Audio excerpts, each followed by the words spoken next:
chow. Alrighty. Well, this dum-dum broke. So I ordered an Amazon replacement, and I'll put the link in the description.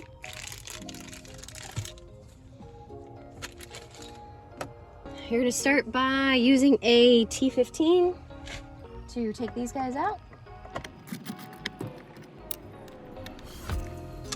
Then this slides up and out. You gotta come off of these guys, so up, or like this, up. Let's see if we can figure out how to get this spring off and back on the new one. Okay.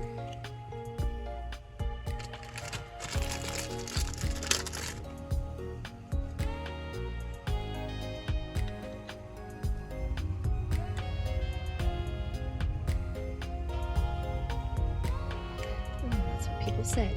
The hole's too small. Okay, just like everyone else said, I used a 5/30 seconds to ream this hole out a little bit more so that it will fit. And we're gonna line, you can see that tiny little alignment hole there. We're gonna line that guy up with this spring and put this through. Now, I've done this a couple times and it's gonna feel more natural to put it in this way, but it has to go in this way.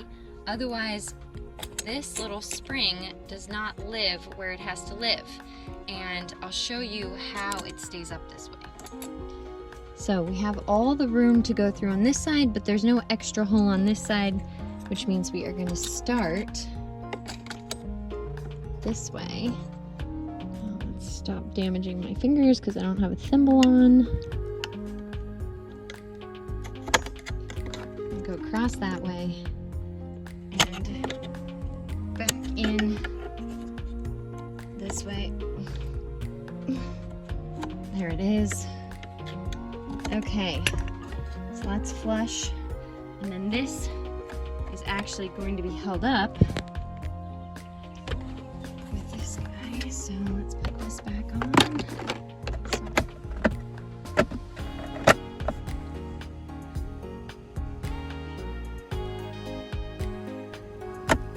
So see how that's actually holding this guy up?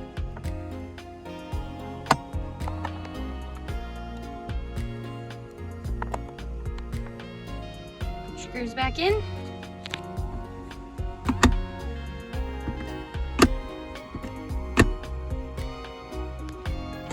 Okay, so if you mess this up, you can still get some needle nose pliers on here, which will start getting it to poke out this little edge.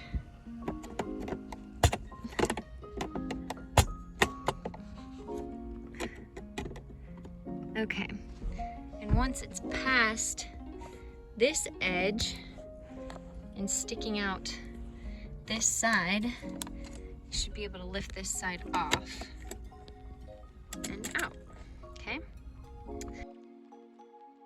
Thank you so much for watching. If you found this video helpful, please like, comment, and subscribe below so we can help other people find this video. I offer automotive education and consulting, so if you need help completing this job, my contact information is in the description below.